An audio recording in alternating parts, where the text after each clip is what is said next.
background yang tersedia di kolom chat Zoom. Silakan bersiap diri dan menyiapkan catatan agar poin-poin penting yang akan disampaikan nanti dapat diserap secara maksimal karena rangkaian acara akan segera kita mulai.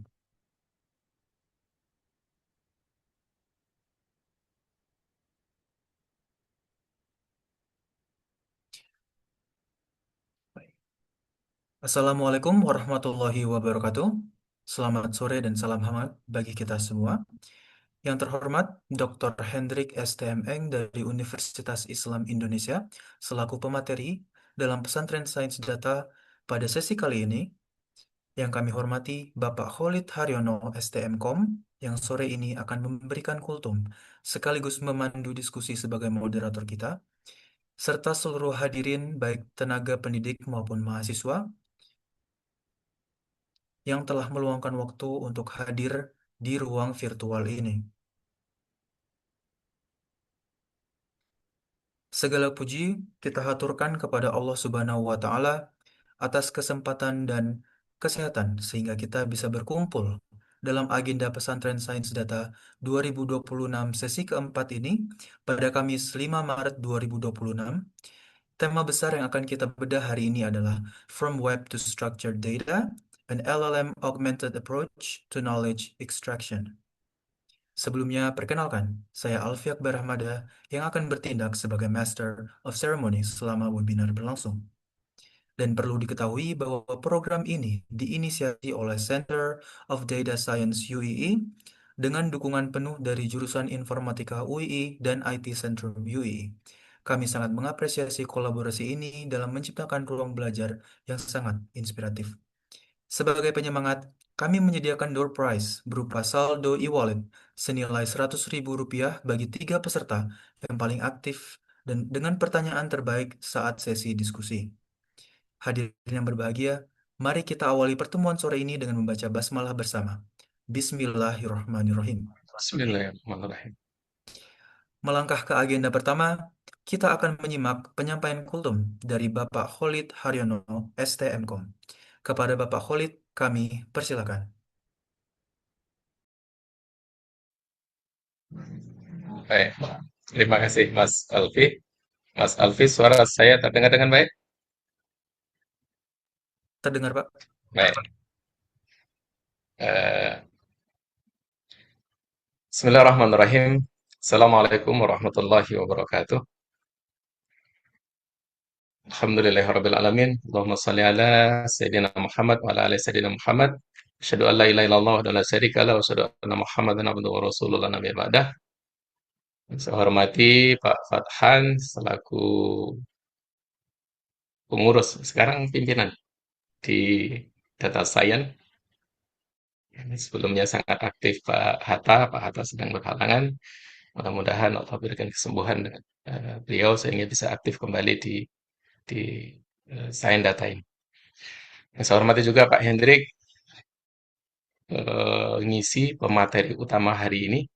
Kemudian teman-teman, Mas Alfi dan guru dan seluruh peserta, mudah-mudahan Allah masih memberikan kenikmatan istiqomah kita Ramadan di pertengahan ini hingga akhir Ramadan kelak. Dan mudah-mudahan Allah panjangkan usia kita sehingga mendapatkan keberkahan Ramadan-Ramadan di tahun-tahun berikutnya. Baik, Alhamdulillahirrahmanirrahim. Teman-teman sekalian, saya mendapatkan pembuka awal ini. Kultum, fadzakir inama anta mudzakir, saling mengingatkan. Jadi sejatinya ketika memberikan kultum atau bicara tentang agama itu yang pertama kali menerima manfaatnya sebenarnya saya sendiri. Jadi setiap saya menyampaikan sesuatu nasihat agama, pertama kali adalah ngomong dengan diri saya sendiri, gitu ya. Yang kedua, mudah-mudahan apa yang dibicarakan, apa yang disampaikan memiliki makna nasihat bersama karena ini urusan agama dan agama itu bukan hanya milik seorang tapi milik kita semuanya. Mudah-mudahan yang disampaikan juga bermanfaat bagi kita semuanya. Baik, teman-teman, khususnya yang hadir dalam Zoom ini, pada kultum kali ini saya akan mencoba mengingatkan kita semuanya terkait dengan beberapa ayat ya. Pertama, untuk sadar diri bahwa kita adalah seorang hamba. Jadi kita itu bukan apapun profesinya, mau jenderal, mau dosen, mau mahasiswa, mau pekerja profesional, terdidik, atau pekerja keras, apapun itu. Di hadapan Allah kita itu seorang hamba dan status kita itu sama. Itu yang perlu kita ingatkan kepada diri kita masing-masing terlebih dahulu. Sebagaimana Allah telah menyampaikan dalam surat Az-Zariyat ayat 56, A'udzubillahi minasyaitonirrajim. Bismillahirrahmanirrahim. Wa ma khalaqtul jinna wal insa illa liya'budun. Tidaklah Allah menciptakan jin dan manusia kecuali hanya untuk beribadah kepadanya. Liya'budun, li itu merujuk ke tujuan satu-satunya untuk. Jadi untuk apa? Untuk beribadah. Kalau dalam beberapa tafsir mengatakan bahwa kata ibadah itu ketundukan dan kepatuhan. Maknanya itu. Tunduk dan patuh dengan merendah diri di hadapan Sang Khalik karena posisi kita sebagai pelayan absolut. Jadi kita tidak memiliki hak apapun terhadap diri kita kecuali hanya taat kepada Allah dan menerima semua ketetapan-ketetapannya. Dengan posisi itu, sadar posisi itu, maka hari ini kita mengingatkan dalam surat Maryam ini. Saya tertarik dengan dulu pernah aktif itu One Day One Ayat dengan teman-teman masjid. Saya teringat dengan tiga ayat ini, Maryam ayat 93, 94, dan 95, yang mudah-mudahan relate dengan topik yang akan kita diskusikan hari ini. A'udzubillahi minasyaitonirrajim. Bismillahirrahmanirrahim. In kullu man fis samawati wal ardi illa atir rahmani abada. Tidak ada seorang pun di langit dan di bumi kecuali akan datang kepada Allah yang Maha Pengasih sebagai seorang hamba. Jadi tadi asal kita diciptakan oleh Allah sebagai tujuannya untuk beribadah kepada Allah. Suatu saat kita nanti akan kembali kepadanya itu sebagai abdan, sebagai hamba. Tidak lagi sebagai presiden, tidak lagi sebagai direktur, tidak lagi sebagai dosen, tidak lagi. Apapun akan terhapus. Semua kita akan menghadap Allah sebagai abdan, sebagai hamba gitu. Kemudian sebagai hamba itu, apa yang nanti akan kita pertanggungjawaban di hadapan Allah? Ya, semua peran kita sebagai hamba, pelayan Allah yang mentaati semua perintahnya akan dimintai pertanggungjawaban di hadapan. Ayat berikutnya, laqad ahsahum wa'adahum adda. Sungguh Allah benar-benar telah menentukan jumlah mereka dan menghitungnya dengan teliti. Jadi ini merujuk ke alat ayat sebelumnya ya. In kullu man fis samawati itu setiap kita manusia, jin, hewan, apapun, malaikat, ya, semuanya itu. Kalau dalam tafsirnya Tahlili itu disebutkan eh, disebut kullu ini semuanya, bukan hanya manusia. Nah, dalam konteks ini kita manusia ya. Kita itu benar-benar suatu saat akan dibangkitkan oleh Allah itu dengan perhitungan yang sangat teliti. Jadi kalau kita melihat bagaimana sih posisi kita sebenarnya di dunia, kita bisa ngelihat ya di Google Earth itu kita berada di mana sekarang. Saya di Purwomartani, di rumahnya di posisinya longitude, latitude sekian gitu, titiknya. Kemudian baru kita zoom wilayah Sleman. Baru kita zoom out, kita zoom out lagi untuk Kabupaten Jogja. Kita zoom out lagi untuk dunia. Kita zoom out, kita kan betul-betul nggak kelihatan itu. Sangat kecil sekali. Bahkan ketika zoom out sampai sejauh lagi, dunia itu hanya setitik kecil. Seolah-olah semua yang ada di situ kan tidak kelihatan. Tapi di sini Allah mengingatkan, sungguh Allah itu benar-benar telah menentukan jumlah mereka dan menghitungnya dengan teliti. Tidak ada satupun titik yang Allah itu luput. Jadi nggak bisa kita mengatakan, ya bisa jadi nanti kita tidak dibangkitkan. Kan manusia banyak miliaran ya. Dan makhluk itu juga banyak. Jin, setan itu juga banyak. Ya bisa jadi kita akan terlewat. Enggak. Allah akan bangkitkan masing-masing kita itu dengan detail dan teliti. Dalam tafsir lain mengatakan bahwa yang disebut menghitungnya dengan teliti bukan sekedar jumlah, termasuk semua yang kita lakukan, amal perbuatan kita, Allah akan laporkan atau Allah akan tunjukkan kepada kita dengan teliti. Nah, disebut teliti ini yang salah satu kualitas di data science itu kan ketelitian di dalam memproses data. Kemudian ayat 95,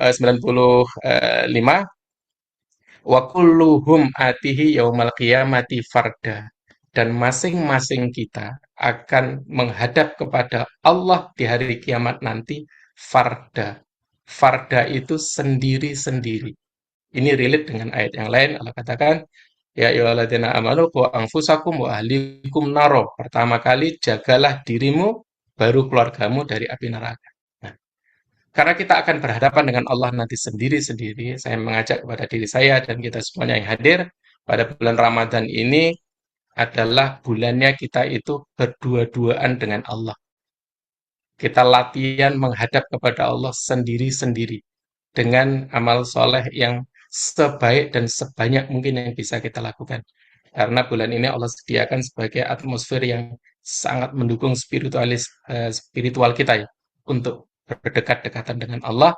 Masih ada sisa waktu kita 14 hari ke depan. Mudah-mudahan kita bisa mempersiapkan untuk latihan berdua-duaan dengan Allah untuk banyak-banyaknya kalau dalam dalam eh, satu nasihat itu dikatakan banyak-banyaknya kita ngobrol sama Allah. Bagaimana cara kita ngobrol sama Allah? Kalau kita pengen Allah bicara bicara dengan kita, banyaklah membaca Al-Quran. Kalau kita pengen kita yang bicara sama Allah, perbanyaklah doa. Dengan memperbanyak membaca Al-Quran, kita mendengar kalam-kalam Allah, dan memperbanyak permohonan doa, kita memohon dan ngobrol menyampaikan keluh kesah kita hanya kepada Allah. Dengan latihan Ramadan ini kita berdua-duaan sama Allah, mudah-mudahan di yaumul akhirat kelak ketika kita menghadap Allah sendiri-sendiri, kita sudah terlatih dan justru kerinduan yang akan kita temukan. Mudah-mudahan kita masih mendapatkan keberkahan bulan Ramadan tahun ini. Demikian kira-kira yang bisa saya sampaikan, mudah-mudahan bermanfaat. Kalau ada salah hilaf, saya mohon maaf. Saya kembalikan dulu kepada Mas Alfi. Dari Taufik wal Hidayah. Wassalamualaikum warahmatullahi wabarakatuh. Waalaikumsalam warahmatullahi wabarakatuh. Terima kasih kami sampaikan kepada Bapak Khalid Haryono. Semoga pesan yang disampaikan membawa berkah serta mempertebal keimanan kita semua. Amin ya Rabbal 'Alamin. Baik, hadirin sekalian, kini tiba saatnya kita memasuki agenda utama kita, yaitu pemaparan materi dari narasumber kita, Dr. Hendrik STMN dari Universitas Islam Indonesia, dan sesi ini akan dipandu oleh secara langsung oleh moderator kita, kembali Bapak Khalid Haryono STMKOM. Namun sebelum dimulai, izinkan kami membacakan profil singkat moderator kita pada hari ini. Bapak Khalid Haryono STMKOM merupakan seorang akademisi dan peneliti di bidang sistem informasi dengan pengalaman lebih dari 15 tahun, yang saat ini menjabat sebagai lektor di Universitas Islam Indonesia. Beliau memiliki keahlian mendalam di bidang business intelligence, enterprise architecture, tata kelola TI, serta pengembangan sistem berbasis agile. Saat ini beliau sedang menempuh pendidikan S3 dengan fokus penelitian pada desain business intelligence untuk institusi pendidikan tinggi. Selain aktif di dunia akademik sebagai pengajar mata kuliah manajemen pengembangan TI, beliau juga memiliki kontribusi signifikan di sektor publik, termasuk perannya sebagai asesor nasional SPBE untuk Kementerian PAN-RB.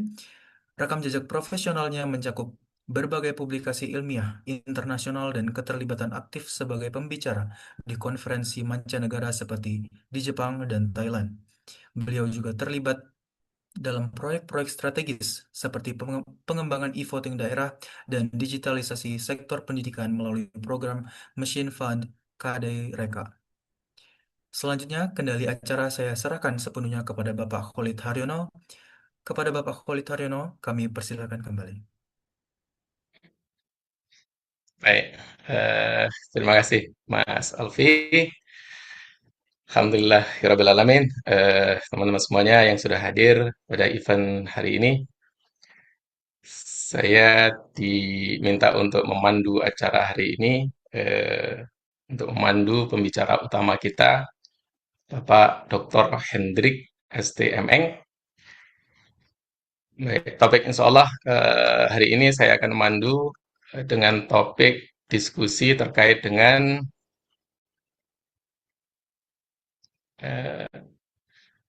From Web to Structured Data, LLM for Extraction Pipeline. Insya Allah hari ini akan dibawakan oleh Dr. Hendrik STM Eng.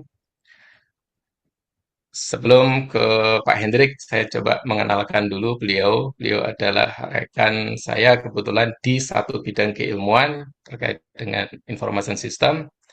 Kemudian sama-sama juga alumni UII. Saya agak sedikit senior.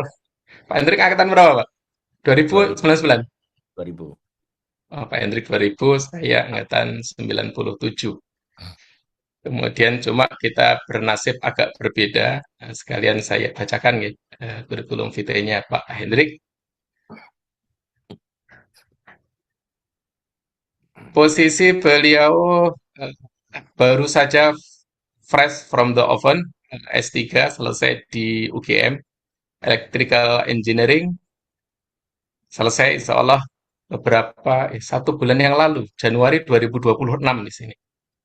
Dengan salah satu topik yang dibawakan terkait dengan knowledge graph di halal tourism informatik.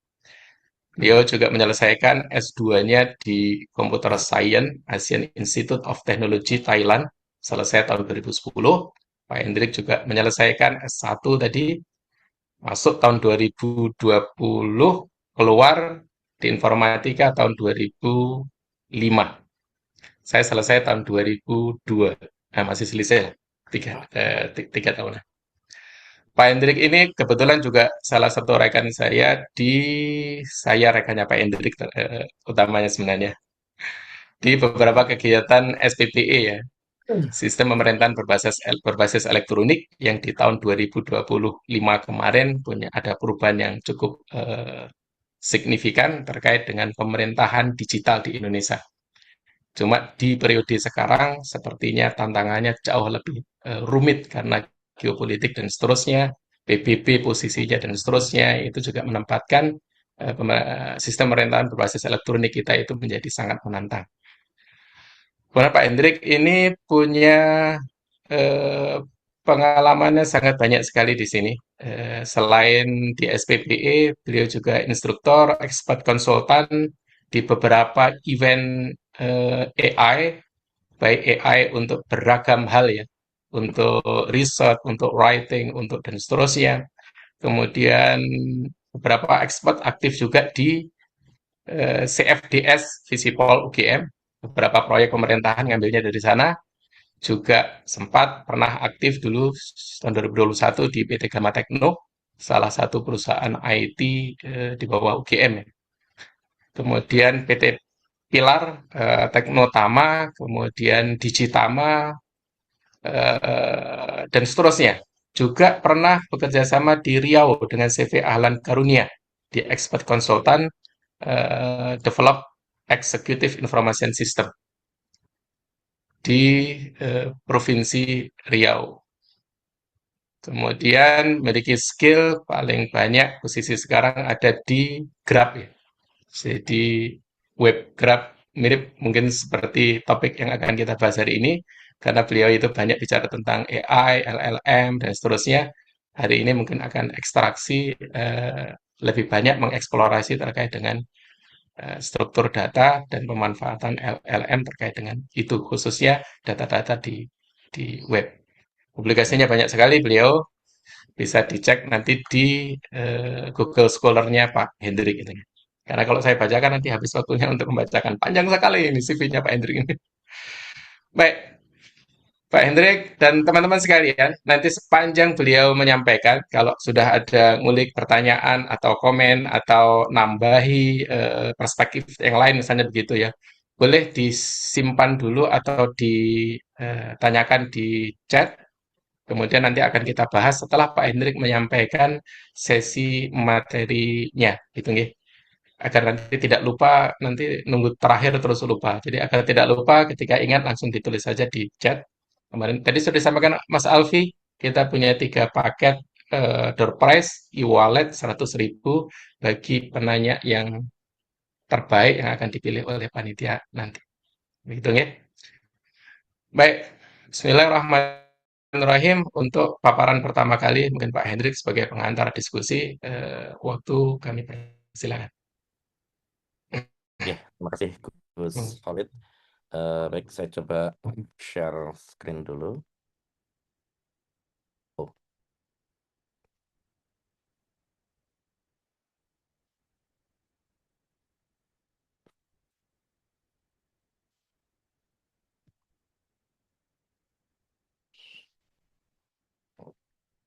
oke. Ini presenter view Pak Henrik Eh, yang kelihatan, bukan slideshow-nya. Kenapa? Ini yang tampak presenter view-nya di kita, bukan slideshow-nya. Mm-mm. Sebentar. Oh, isinya beda ya. Di tempat saya udah muncul ini. Oh, sebentar. Ya, tapi di Zoom-nya yang kelihatan ininya Pak, yang presenter view-nya, yang ada note-nya itu. Oke.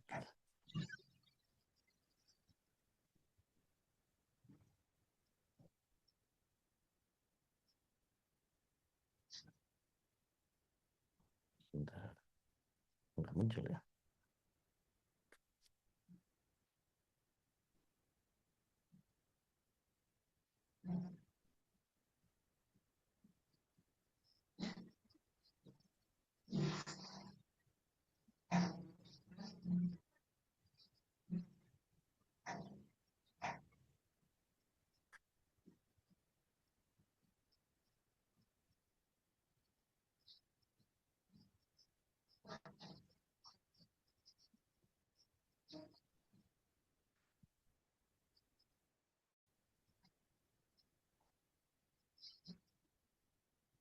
Sudah muncul? Belum?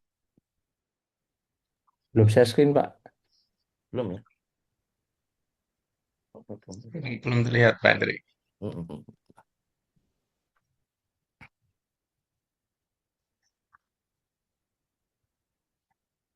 Tempat saya muncul.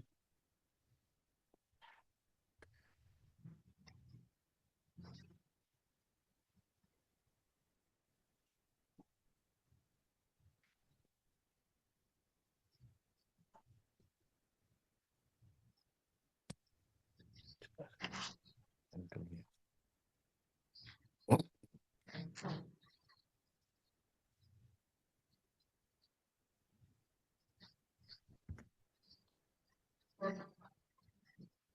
Masih OTW, Pak Hendrik. Ya, sebentar maaf. Ini kok nggak mau muncul ya.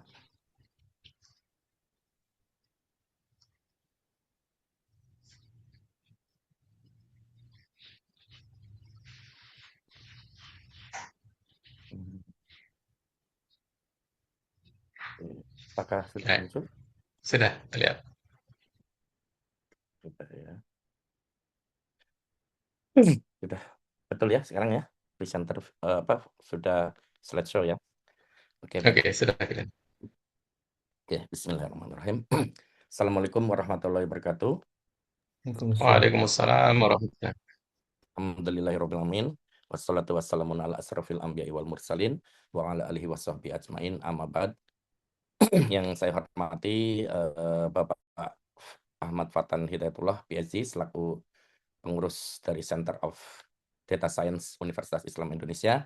Kemudian Gus Khalid Haryono yang berperan sebagai moderator sekaligus penceramah pada pesantren Sains Data seri keempat di tahun ini. Kemudian rekan-rekan panitia, MC, serta rekan-rekan peserta pesantren Sains Data pada kesempatan sore hari ini. Alhamdulillah, saya sangat berbahagia, saya sangat bangga karena diberi kesempatan oleh rekan-rekan di Center of Data Science ya, karena sebelumnya ketika dikontak Pak Fatan saya bilang kira-kira materinya apa, karena selama ini memang saya lebih banyak ke sistem informasi ya, sehingga kemudian saya merasa kurang tepat atau mungkin kurang pas ya ketika kemudian menjadi pembicara di pesantren Sains Data ini. Tapi kemudian Pak Fatan meyakinkan saya karena kebetulan disertasi saya yang baru saja saya selesaikan ini memanfaatkan ya LLM, dan menurut Pak Fatan ini masih ya berkaitan lah, bisa dikatakan berkaitan dengan topik atau tema yang ada di Sains Data. Oke, perkenalkan secara umum tadi Gus Solid sudah memperkenalkan secara ringkas ya, tapi mungkin saya juga perlu menyampaikan saya saat ini sebagai dosen, home base saya adalah di Prodi Informatika PJJ atau Pendidikan Jarak Jauh Program Sarjana UII. Ini mungkin sedikit eh, apa iklan juga ya kalau tadi teman-teman di Center of Science Data. Jadi informatika saat ini sudah memiliki program pendidikan jarak jauh atau PJJ. Nah, mungkin nanti bagi rekan-rekan yang punya keluarga, saudara dan sebagainya ya yang ingin bergabung di informatika tapi kemudian ingin lebih fleksibel ya dalam pembelajarannya ya tidak terbatas waktu dan tempat, maka bisa bergabung di PJJ informatika ini. Oke, sebelum saya mulai mungkin saya ingin bertanya nih kepada rekan-rekan peserta. Kira-kira siapa sih di sini yang pernah ya mencoba mengumpulkan data ya dari website, entah itu untuk skripsi, tesis, ataupun proyek riset, dan kemudian frustasi ya, karena prosesnya mungkin sangat melelahkan ya, karena kita harus memproses secara apa namanya manual dan lain sebagainya. Ada di sini? Mungkin bisa raise hand kalau ada. Oke, ya kalau ada ya ada yang pernah mencoba atau kemudian pernah mengalami hal tersebut ya maka insya Allah materi yang kita sampaikan hari ini mungkin sesuai ya untuk Anda. Tapi kalau teman-teman sendiri mungkin juga belum pernah mencoba ya harapannya apa yang saya sampaikan di sini ini juga bisa memberikan gambaran ya kepada Anda bagaimana kemudian proses melakukan tadi ekstraksi data dari website secara lebih cerdas ya. Karena hari ini kita akan coba membahas bagaimana large language models atau LLM bisa kita gunakan secara sistematis ya untuk mengubah konten web yang tadinya datanya tidak terstruktur ini menjadi data terstruktur yang kemudian bisa kita manfaatkan ya. Sebenarnya manfaatkannya lebih ke apa namanya mesin ya, terutama di di era apa namanya di era AI saat ini. Oke, mari kita lihat dulu permasalahan atau konteks yang kita hadapi saat ini. Jadi saat ini memang kita hidup di era yang apa ya bisa dikatakan mungkin paradoks ya. Kita saat ini di dunia digital kita memiliki data yang sangat banyak ya. Data ada di mana-mana. Dan kalau kita katakan secara jumlah mungkin ya jumlahnya sangat banyak. Nah, ini diperkirakan di tahun 2028 total data digital di dunia ini diperkirakan akan mencapai 394 zettabyte. Ya mungkin sebagai gambaran kalau zeta itu yang seperti apa sih ya. Jadi untuk gambaran 1 zettabyte itu sama dengan 1 gigabyte. Jadi bisa dibayangkan kalau 390 maaf 1 zettabyte 1 triliun gigabyte. Jadi kalau 394 zettabyte artinya adalah 394 triliun gigabyte. Ya, Anda bayangkan itu data yang sangat besar. Nah, hanya saja kemudian ada permasalahan bahwa dari sekian besar ya data tersebut 80-90% dari data tersebut sifatnya tidak terstruktur. Artinya bahwa kita punya data nih, ada di halaman web, di artikel web, forum diskusi, dan lain sebagainya, tapi dalam format yang tidak bisa langsung dibaca ataupun dianalisis oleh mesin atau oleh komputer. Padahal di era sekarang, mesin oleh komputer itu kan bekerja secara otomatis, ya sehingga kemudian dia bisa melakukan pembacaan data secara otomatis pula.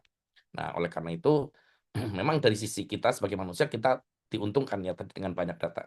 Tapi dengan banyak data tersebut juga menimbulkan problem ya bahwa kita juga akan kesulitan mencari informasi. Bayangkan kalau kita masih menggunakan googling dan lain sebagainya, kita masih harus apa namanya mencari ya informasi yang relevan berdasarkan pemeringkatan oleh Google dan sebagainya. Tapi sekarang dengan AI kita sekarang sudah terbantukan ya, bisa pencarian kita dirangkumkan, dikurasi ya, dan sebagainya, sehingga kemudian kita cukup lihat ketika melakukan pencarian langsung dapat hasilnya, tidak perlu kemudian memilah-milah kembali. Nah, ini bisa dilakukan karena mesin tadi bisa melakukan proses pencarian secara otomatis dan ketika dihadapkan dengan data yang sudah terstruktur. Tapi kalau datanya belum terstruktur, maka ini akan merepotkan. Nah, ini bagi kita sebagai mungkin ya peneliti atau kemudian nanti praktisi data, kalau kondisinya tadi 80-90% data yang ada di dunia digital kita ini masih dalam bentuk yang tidak terstruktur, maka ketika kita membutuhkan tadi, ya katakanlah melakukan pengumpulan data lah ya, tadi kita secara manual, ya maka kita harus mengumpulkan datanya secara manual juga ya. Mulai dari muka halaman satu demi satu. Ya ini kalau yang istilahnya basic banget lah ya, cara bodon gitu ya.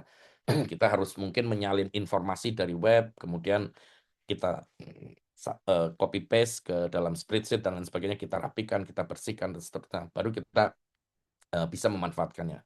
Nah, tentu ini sangat tidak efisien ya secara waktu ya, dan kemudian juga seharusnya waktu yang bisa kita pakai untuk tadi memproses kemudian menganalisis jadi banyak terbuang ya untuk sekedar mengumpulkan datanya.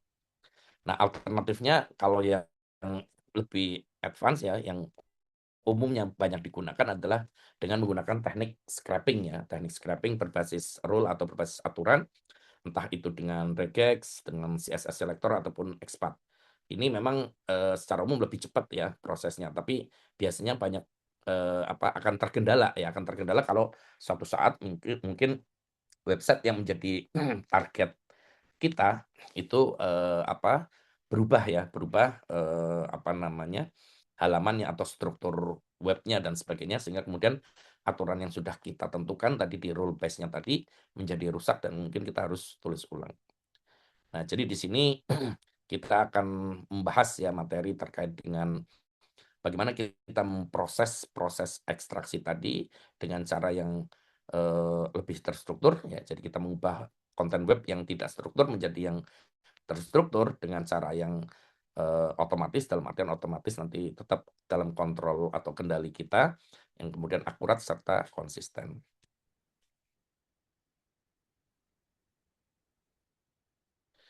Oke, sebelum kita lihat solusi atau pembahasan utama kita, ini mungkin sedikit gambaran dulu ya, bahwa berdasarkan kajian literatur yang pernah saya lakukan pada saat melakukan penelitian disertasi doktor, saya menemukan hal yang menarik ya, utamanya sih berkaitan dengan LLM, karena nanti kita juga akan bahas mengenai LLM ini. Jadi di era katakanlah 5 tahun terakhir, ini penelitian terkait dengan LLM ini sudah sedemikian banyak ya, sudah sedemikian banyak. Namun saat itu ya, saat saya melakukan penelitian ini, sebagian besar itu masih fokus pada kemampuan basic ya dari si LLM ya, seperti melakukan peringkasan teks atau kemudian juga menjawab pertanyaan umum sebagai chatbot dan sebagainya. Nah, sementara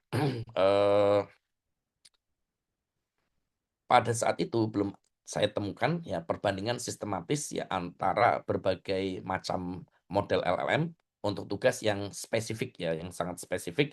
Misalnya karena konteksnya kemarin saya di mengekstraksi ya konten konten web untuk pariwisata halal atau yang sifatnya domain spesifik. Nah, ini masih sangat jarang.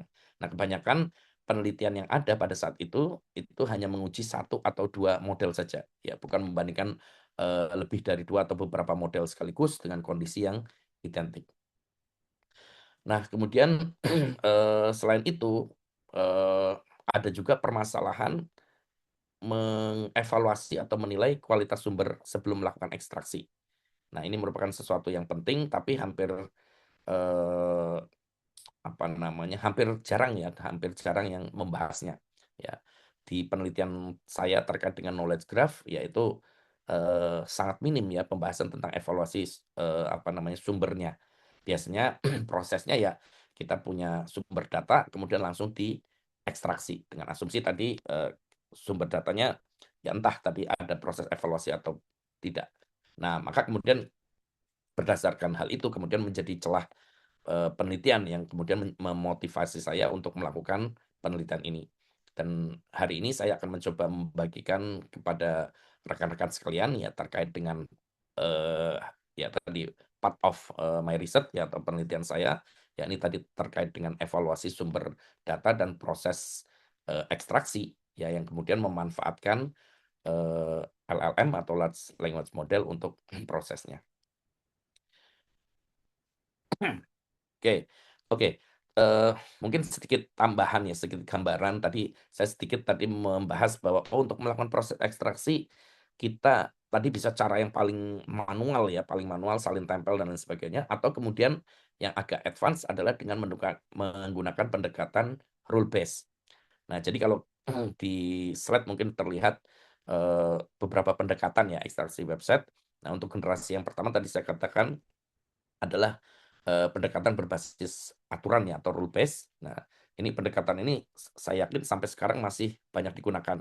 Mungkin teman-teman ada juga yang sudah menggunakan ya atau kemudian sering menggunakan juga. Jadi kita menulis regex atau CSS atau XPath tadi untuk mengekstrak informasi dari halaman dengan struktur tertentu. Nah, cuman tadi problemnya seperti yang saya sebutkan, ketika websitenya berubah, strukturnya berubah, maka kita harus menulis ulang aturannya.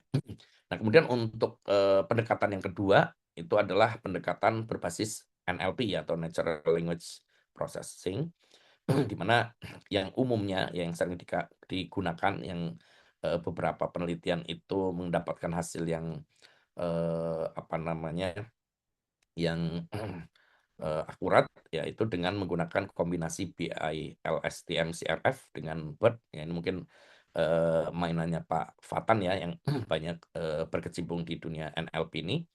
Nah, ini biasa dipakai tadi oleh komunitas NLP ya untuk membangun knowledge graph selama bertahun-tahun dan sampai saat ini juga masih relevan terutama untuk berkaitan dengan tugas NIR ya atau Name Entity Recognition.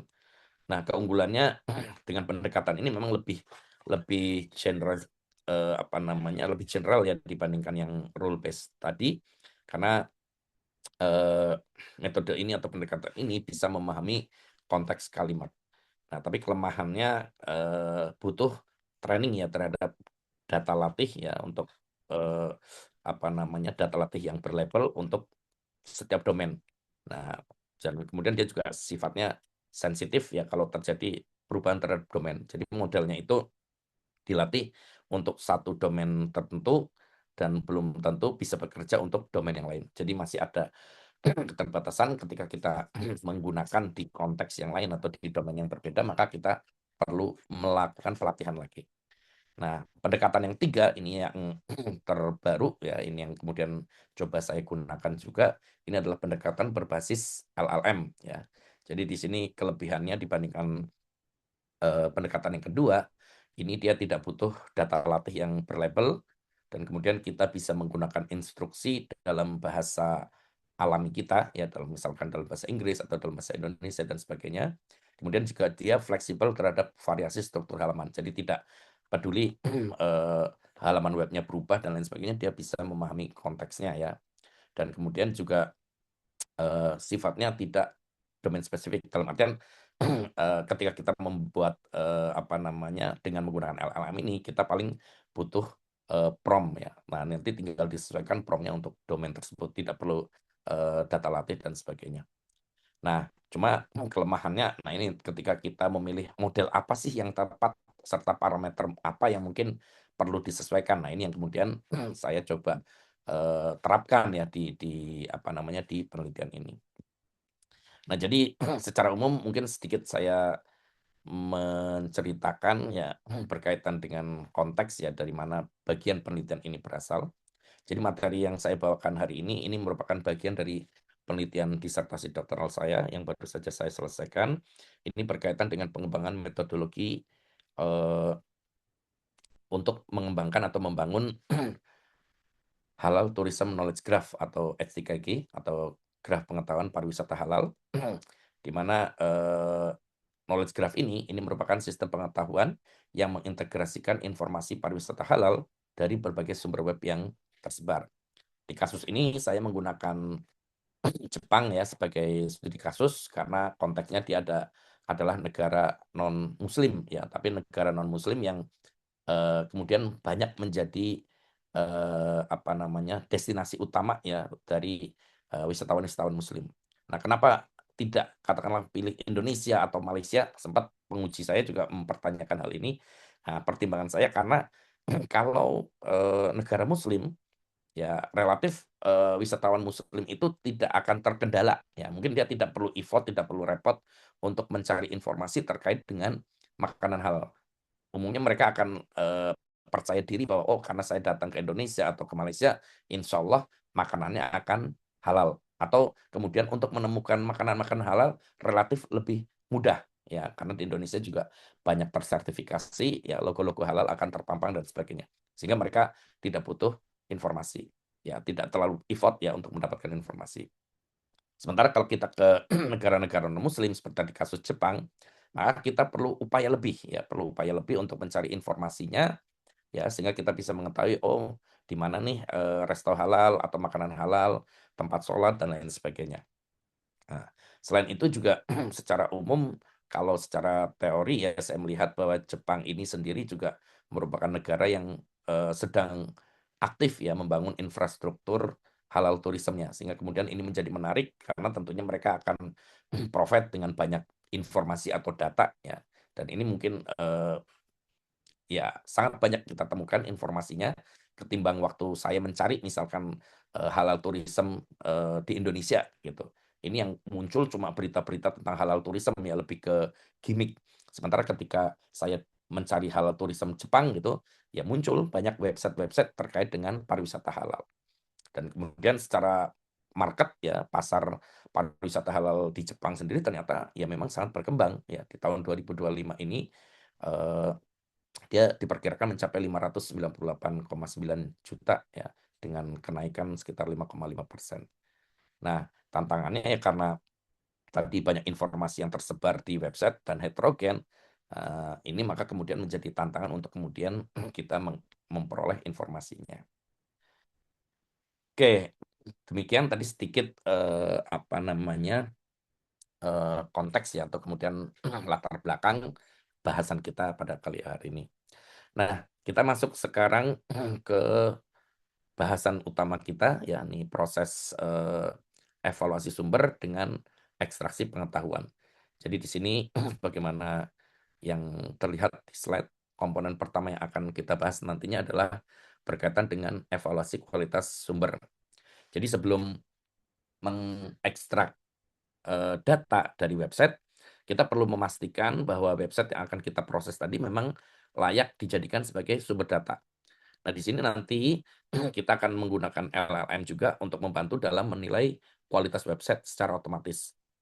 Nah, hanya website yang kemudian punya skor tinggi ya, yang cukup tinggi, itu yang akan kita gunakan, akan kita lanjutkan untuk kemudian kita ekstraksi.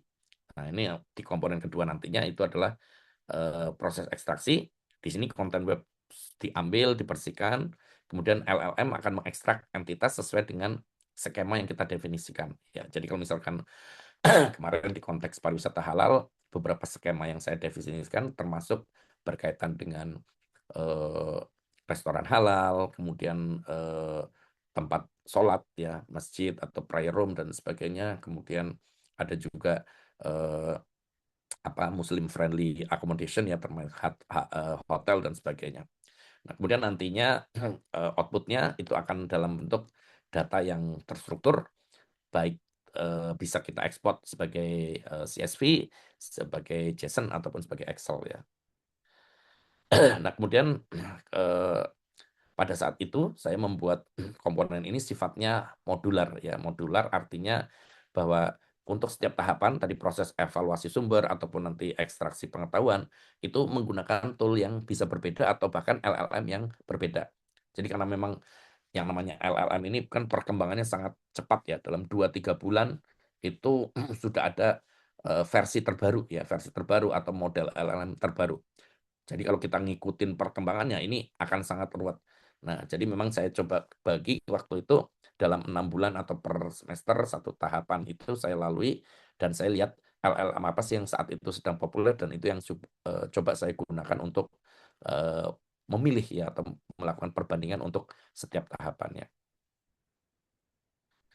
Nah, oke, kita masuk dulu berkaitan dengan evaluasi sumber.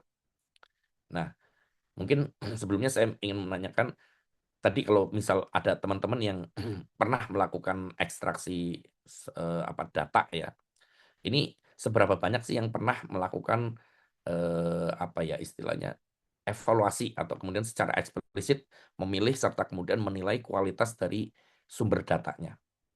Ya mungkin eh, nggak tahu kalau Pak Fatan ada nggak yang model seperti ini di kasus NLP? Karena yang setahu saya di konteks knowledge graph ataupun kemudian di proyek data mining ini langkah evaluasi sumber ini sering dilewatkan ya dalam artian biasanya orang mungkin sudah memilih ya mungkin kalau kayak kita penelitian di NLP kita ambil data dari Kaggle ya sumber data yang sudah banyak dari penelitian-penelitian orang kita gunakan dan sebagainya.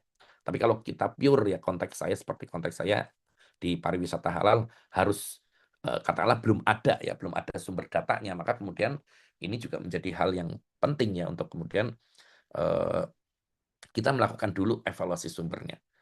Ya biasanya kalau di konteks tadi proyek data mining biasanya orang langsung scraping ya semua data atau informasi yang ada tapi kemudian ketika melihat hasilnya seringkali kecewa ya karena prosesnya sudah panjang, banyak makan waktu dan sebagainya. Ternyata kok hasilnya mungkin kurang bagus. Dan ini juga sejalan ya dengan hasil kajian pustaka yang pernah saya lakukan. Jadi di beberapa ya mungkin puluhan literatur terkait dengan pengembangan knowledge graph itu yang membahas ya ada bahasan di tahapannya itu berkaitan dengan evaluasi sumber ini ternyata hanya ada 1 atau 2 penelitian saja ya pada saat itu. Nah kemudian makanya kemudian saya tertarik untuk kemudian mencoba ya mengembangkan proses evaluasi sumber tadi. Oke, nah ini adalah hasil ya secara umum. Jadi bahwa untuk melakukan evaluasi sumber tentunya kita perlu punya kriteria ya kriteria untuk menilai kualitas dari web tadi ya. Jadi di sini saya mempropos atau kemudian mengajukan 6 kriteria ya 6 kriteria yang menurut saya setelah saya melihat hasilnya ini sebenarnya bisa dipakai untuk semua domain ya tidak hanya pada kasus domain saya halal tourism tapi juga bisa di kasus domain-domain spesifik yang lain ya. Meski demikian mungkin perlu ada validasi ulang ya terkait dengan pembobotan karena pada kasus saya ini validasinya dilakukan oleh pakar yang berkaitan dengan domain pariwisata halal.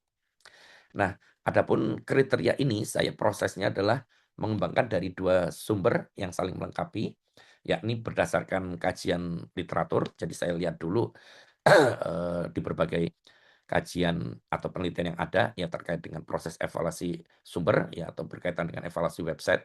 Kemudian dari hasil tersebut saya coba konsultasikan secara terstruktur ke para pakar ya saya pada saat itu ada 5 pakar domain ya yang punya keahlian berbeda tapi saling melengkapi. Nah, di sini kita bisa melihat 6 kriteria tadi. Yang pertama adalah kredibilitas ya. Kredibilitas di sini ada dapat bobot tertinggi ya ini sebesar 30%. Ya kalau secara konteks domain yang spesifik ya seperti pariwisata halal ini merupakan hal yang penting atau hal yang utama karena kita butuh informasi yang terpercaya.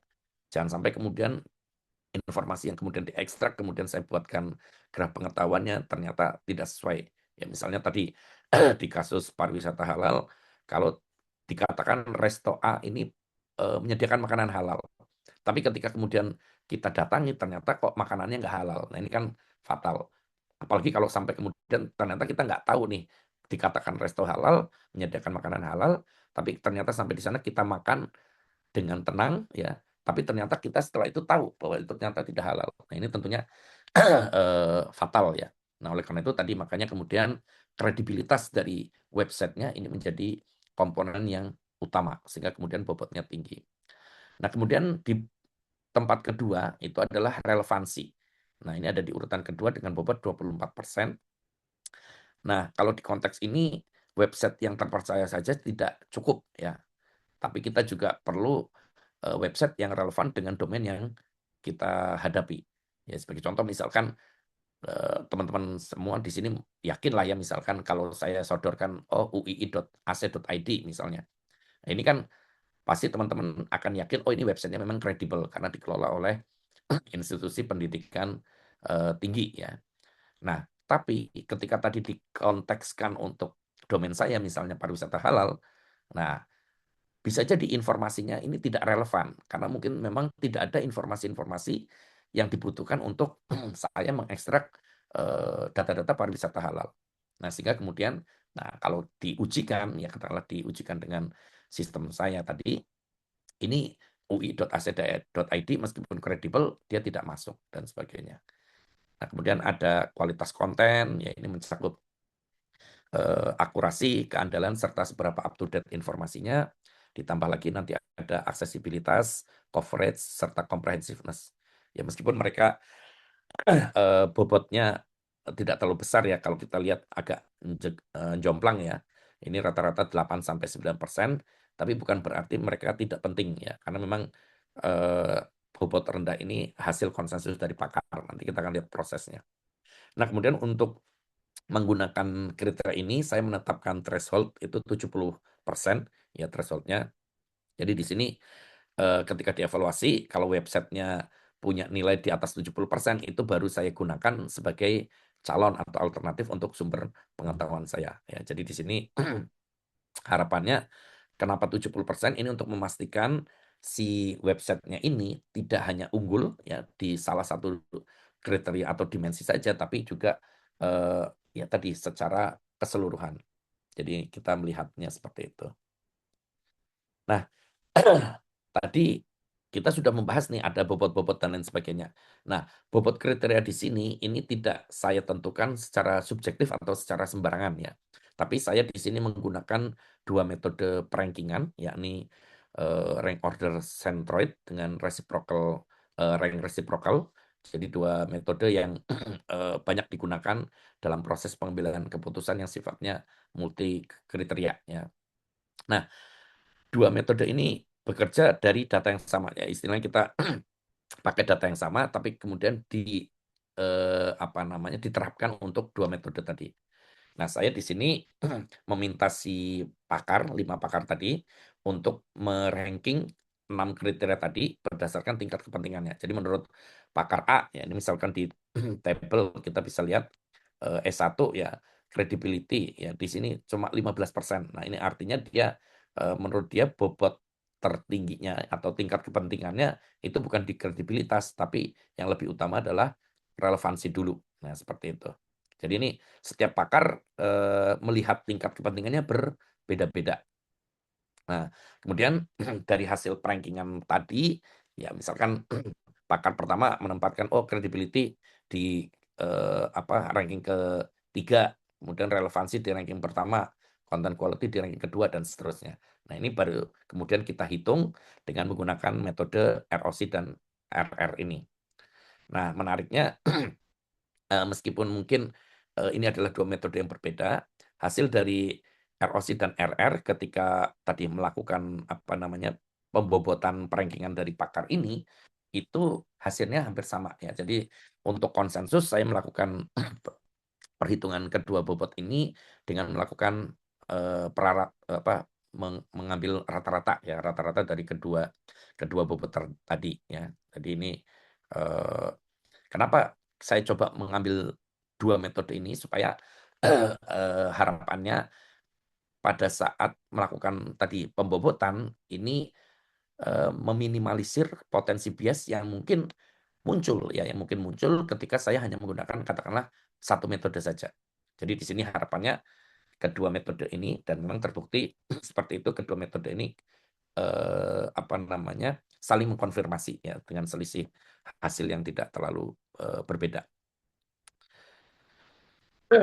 Nah, kemudian bagaimana dengan LLM-nya? Nah, jadi memang di awal ya bayangan saya adalah ketika membuat evaluasi website ini, saya pengen yang melakukan adalah LLM.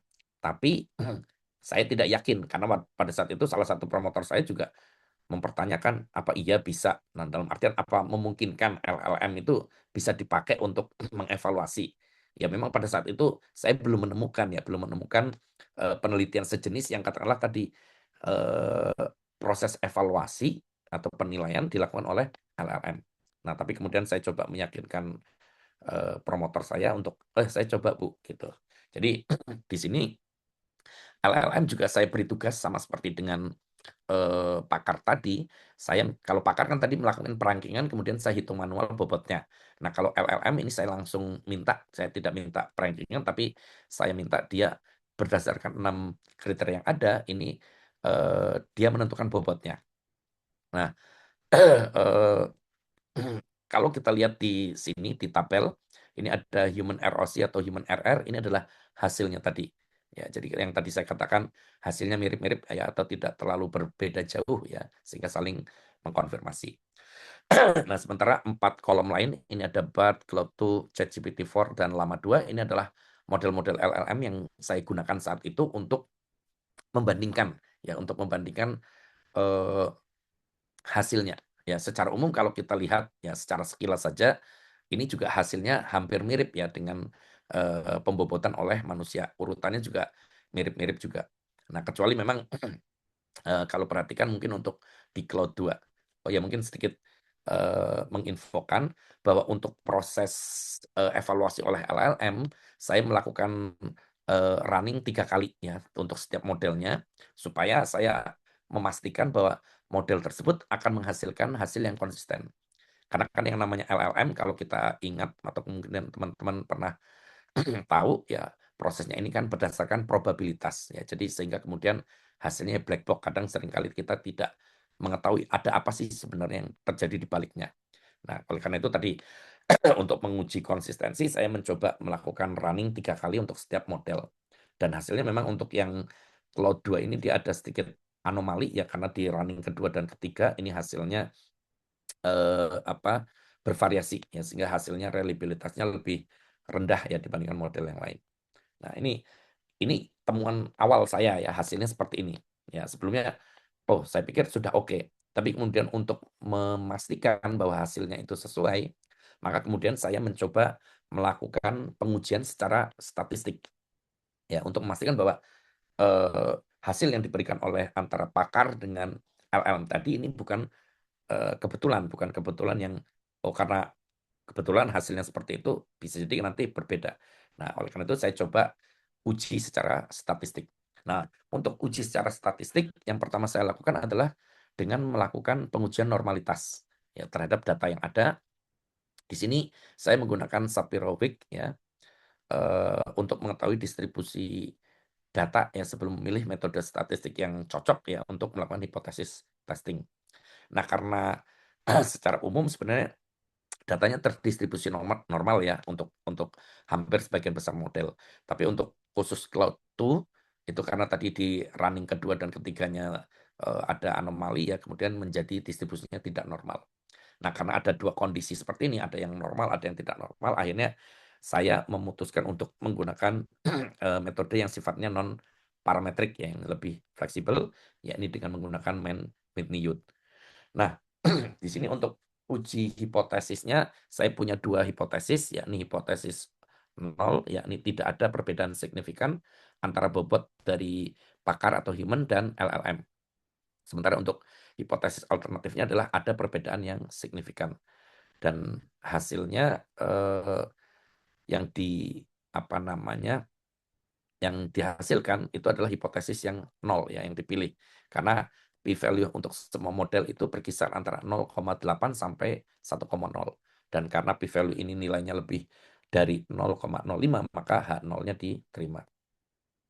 Jadi dengan demikian secara statistik kriteria dan pembobotan ya yang dilakukan oleh LLM sebenarnya tidak ada perbedaan secara signifikan ya dengan pembobotan yang dilakukan oleh manusia. Sehingga kemudian sebenarnya eh, kita bisa memanfaatkan LLM untuk melakukan evaluasi.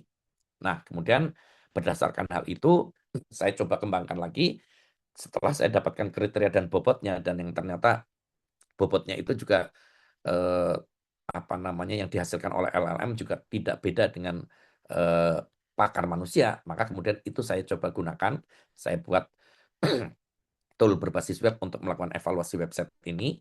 Dan untuk pengujiannya sendiri saya menggunakan beberapa model. Di sini mungkin tidak lengkap ya, kalau tidak saya salah ingat saya ada menggunakan 9 model, tapi saya di sini hanya menampilkan beberapa model saja. Nah, di sini juga prinsipnya sama ya. Untuk memastikan bahwa memang LLM ini memang layak untuk kemudian saya gunakan, saya juga memvalidasi dengan penilaian oleh manusia. Jadi kalau tadi saya menilai pakar dulu yang memberikan perankingan, pembobotan, baru divalidasi oleh LLM. Kalau di sini agak sedikit berbeda, saya minta dulu si LLM untuk kemudian melakukan penilaian. Ya sebenarnya nggak apa namanya seri seperti tadi ya, sebenarnya paralel juga bisa ya. Jadi LLM melakukan evaluasi website, saya berikan sejumlah website, kemudian dia memberikan scoring ya dengan bobot-bobot tadi. Sementara saya juga ujikan ke apa namanya human ya atau pakar untuk juga memberikan penilaian. Dan ya secara umum hasilnya hampir sama ya tadi dengan yang dilakukan oleh ketika melakukan pembobotan tadi. Nah, di sini contoh salah satu analisis yang saya lakukan adalah dengan menggunakan root mean square error. Jadi di sini mengukur seberapa jauh sih skor yang diberikan LLM mengalami penyimpangan dari skor yang diberikan oleh expert manusia ya untuk website yang sama. Nah, dari skala 100 ini yang paling baik di sini itu adalah GPT 3,5 Turbo. Ya, pada saat itu saya pakai ini, dia RMSE-nya hanya 3, sementara untuk Mistral, kemudian Gemini Pro, GPT-4, Mistral ini RMSE-nya lumayan ya 5. Mungkin ada sedikit kesalahan, ini ada yang salah, harusnya bukan 5 ya, kurang dari 5 ini harusnya. Nah, sementara untuk salah satu model open source ini, jadi memang di sini saya ada menggunakan beberapa model open source juga. Di sini ada Zapier, ada Mistral, ada Mixtral. Ini untuk Zapier ternyata RMSE-nya sangat tinggi ya. Nah, dari situ kemudian ya setelah mengujikan model apa yang sesuai untuk proses evaluasi website yang sesungguhnya, saya kemudian menggunakan GPT 3,5 Turbo ya yang saya gunakan sebagai model. Nah, berikutnya kita masuk ke komponen kedua, yakni berkaitan dengan ekstraksi pengetahuan. Nah, ini prinsipnya juga sebenarnya hampir sama. Saya membuat tool berbasis web. Saya menggunakan Python, kemudian menggunakan frameworknya dengan menggunakan Quad ya, karena asinkronus.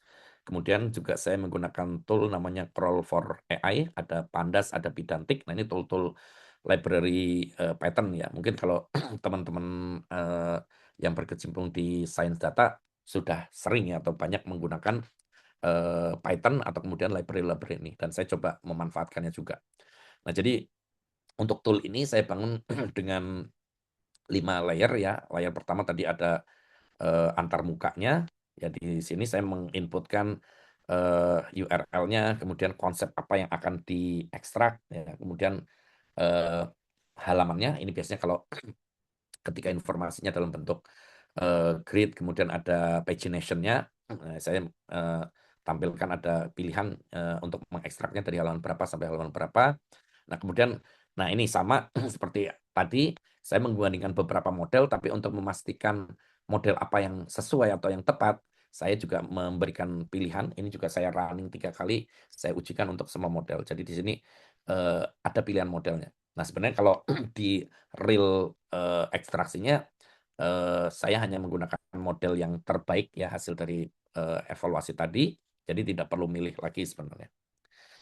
Oke, kemudian ada proses atau layer control ekstraksi ya ini yang tanggung jawabnya untuk proses scheduling ya karena besar dan karena ini sifatnya crawling ya ini juga kita harus menghormati si websitenya karena ada beberapa website yang memang apa namanya tidak mengizinkan. Nah ini juga sebenarnya sudah diantisipasi atau sudah dinilai pada saat proses evaluasi tadi. Nah, karena supaya tidak membebani ya si website sumber, makanya kemudian biasanya saya scheduling ya setiap katakanlah setelah mengekstraksi 5 menit misalnya, kemudian dia stop dulu istirahat 1-2 menit, baru dia jalan lagi dan sebagainya. Sehingga kemudian di sini kita perlu ada proses scheduling, kemudian ada proses session management ya fungsinya ada proses caching juga sehingga kemudian tidak perlu mengulangi dari awal proses ekstraksinya. Nah, kemudian saya menggunakan tool namanya Crawl for AI. Ini tool crawling tapi yang apa namanya dikombin dengan pemanfaatan LLM. Nah, jadi di sini saya menggunakan ini. Sebenarnya saya mencoba beberapa tool yang ada saat itu, tapi yang kemudian menurut saya nyaman atau kemudian sesuai untuk kemudian bisa digunakan dari mencoba beberapa tool tadi, saya dapat yang Crawl for AI ini. Nah, kemudian ada lapisan LLM, ya di sini tadi LLM yang dipilih yang kita gunakan itu ada di lapisan ini dan untuk proses ekstraksi ini saya menggunakan temperatur 0,1. Oh, tadi saya agak lupa. Eh, Untuk pemanfaatan LLM di sini saya tidak terlalu banyak melakukan perubahan ya atau melakukan konfigurasi. Jadi di sini saya hanya memainkan temperatur atau menguji di sisi temperatur. Nah, kalau untuk proses apa namanya evaluasi sumber tadi, temperatur optimal yang kemudian dari hasil percobaan saya temperatur optimalnya adalah 0,4. Ya, 0,4 di sini tidak terlalu strict tapi juga tidak terlalu kreatif. Ya, jadi tetap nuansanya dapat. Jangan sampai saya pernah coba ketika dengan menggunakan 0, ya ketika antar satu website dan website yang lainnya tidak dapat nuansa ya, tidak dapat nuansanya ketika oh ini misalkan berkaitan dengan relevansi dan sebagainya, ternyata hasilnya sama-sama saja. Nah, ketika kemudian coba ditingkatkan dan ditingkatkan, dapatlah optimal di 0,4. Nah, beda di proses ekstraksi, temperatur yang saya pakai ini 0,1 karena dibutuhkan hasil yang lebih konsisten ya, yang lebih strict ya, dan tidak bervariasi ya dalam artian tidak terlalu kreatif karena kan semakin tinggi temperaturnya ini akan semakin kreatif ya lebih dalam tanda kutip dia apa ngarangnya mungkin akan lebih tinggi. Nah padahal ekstraksi ini kan penting untuk kita dapat hasil yang konsisten dan tepat ya seperti itu. Dan lapisan terakhir tadi terkait dengan storage ya saya simpan di file JSON atau ekspor apa Excel ataupun CSV ya untuk kemudian bisa diproses di tahap selanjutnya. Nah, tadi proses ekstraksinya mungkin saya skip saja. Nah, di proses ekstraksi ini juga sebagaimana yang tadi saya sebutkan di sini LLM yang digunakan juga berbeda ya. Kalau tadi di tahapan awal pembobotan saya hanya pakai 4 LLM, kemudian di proses evaluasi oleh LLM saya pakai 9 LLM untuk apa melakukan penilaian. Nah, untuk ekstraksi di sini saya pakai 7 model, tapi saya kemudian mencoba membandingkan karena di tahap sebelumnya kan kelihatan oh ternyata GPT 3,5 ini kok hasilnya lebih bagus daripada yang 4o. Nah, saya akhirnya tertarik mencoba membandingkan nih. Saya coba ambil dari 4 provider utama ya ada OpenAI, ada Anthropic, ada Google dan DeepSeek ya pada saat itu sedang heboh-hebohnya DeepSeek saya coba pakai DeepSeek juga. Nah, untuk setiap family atau setiap provider saya ambil 2 modelnya, model yang sifatnya light atau yang enteng ya yang parameternya lebih kecil dengan model stable-nya atau model flagship-nya lah ya. Contoh kalau di OpenAI saya pakai GPT-4o dan GPT-4o mini ya kemudian Anthropic pakai Claude 3,5 Sonnet ya pada saat ini sudah 4,6 ya kemudian versi ringannya ada Claude 3,5 Haiku. Kemudian untuk Google pada saat itu pakai Gemini 1.5 Pro serta Gemini 2.0 Flashlight. Nah untuk DeepSeek saya tidak menemukan versi ringannya ya hanya ada flagship-nya jadi hanya sepakai 1. Nah kondisi temperatur tadi sudah saya sebutkan ya ini ada 0,1 kita pakai dataset yang sama, instruksi yang sama, kemudian skema entitas yang sama. Nah, di sini untuk melihat ya model mana sih yang paling cocok ya untuk proses ekstraksi, saya mencoba case study-nya atau studi kasusnya pakai 3 website halal tourism Jepang ya. Nanti kita lihat di berikutnya. Nah, jadi 3 website yang saya pakai itu adalah Halal Food in Japan, kemudian Halal Gourmet, serta Halal Navy. Kemudian untuk entitas yang diujikan untuk ekstraksi itu adalah entitas restoran serta entitas masjid dengan 3 kali percobaan. Nah, kemudian juga saya membuat gold standard yang nantinya akan dibandingkan. Nah, untuk proses ekstraksi gold standardnya karena tadi dibutuhkan gold standard yang dataset yang presisi, maka saya menggunakan rule base ya. Karena tadi ada 3 website ya, saya buat 6 ya, 6 tool untuk mengekstrak untuk sebagai gold standardnya atau ground truth-nya. Jadi masing-masing untuk website 3 website dan 2 entitas tadi. Nah, untuk metrik yang saya gunakan untuk mengevaluasi, ini ada precision, ada recall, ada F1 score, akurasi, dan processing time ya, waktu prosesnya. Nah, mungkin ya saya tidak terlalu banyak membahas detailnya, nanti teman-teman bisa mencoba ya mengembangkan ya berkaitan dengan metrik ini. Nah, hasilnya di sini kita bisa lihat ya. Mungkin teman-teman bisa lihat dulu ya untuk hasilnya ini. Jadi di sini bisa kita lihat bahwa kembali ya ternyata di sini model yang menurut saya top performer ini ternyata adalah GPT-4o mini. Kenapa? Karena ternyata nilai precision, recall, F1 score sama akurasinya ini konsisten ya 0,973 dengan waktu prosesnya adalah 271 detik. Nah, sementara yang lain, nah ini sebenarnya kalau kita bandingkan ya sesama model yang sifatnya light, ini antara GPT-4o mini, kemudian GPT 1.0 Pro, kemudian GPT 2.0, Claude 3.5 Haiku, dan Gemini 2.0 Flashlight ya. Ini seharusnya waktunya itu akan lebih cepat ya. Di sini memang kalau secara waktu Gemini ini paling cepat ya 84. Tapi dari sisi precision atau bahkan recall-nya ini paling rendah. Tapi ini di sini GPT-4o mini dia yang paling tinggi. Nah, sementara GPT-4o ataupun DeepSeek kalau kita lihat ya so-so ya hampir sama ya, cukup tinggi juga. Nah, cuman yang membedakan untuk DeepSeek ternyata waktu prosesnya paling rendah ya, dia hampir 3 kali lipat dari GPT-4o atau GPT-4o mini. Jadi di sini terlihat bahwa model yang lebih besar ternyata tidak lebih baik ya untuk kasus proses ekstraksi ini. Nah, kemudian kalau tadi kan performa secara individu ya. Nah, kalau secara family tadi, karena tadi ada 4 family ya, ada OpenAI, DeepSeek, Anthropic ataupun Google. Nah, saya coba bandingkan juga terlihat bahwa ya memang keluarga OpenAI ini memang yang paling baik ya, yang paling baik diikuti oleh DeepSeek. Sementara untuk yang Anthropic dia terlihat lebih lebih konservatif ya. Jadi memang nilai precision yang dihasilkan adalah tinggi, tapi untuk recall-nya rendah ya, sehingga kemudian F1 score-nya, karena F1 score ini adalah harmonik antara precision dan recall ya, dia juga F1 score-nya turun ya. Nah, sementara untuk Google ini yang paling rendah. Nah, ini memang hasil pada saat itu ya.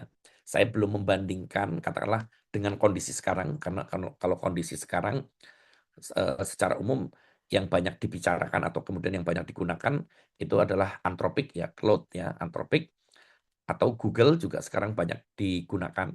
Tapi kembali bisa jadi untuk Claude ataupun Google saat ini dikatakan banyak yang menggunakan lebih unggul daripada OpenAI, tapi mungkin itu untuk konteks yang lebih luas.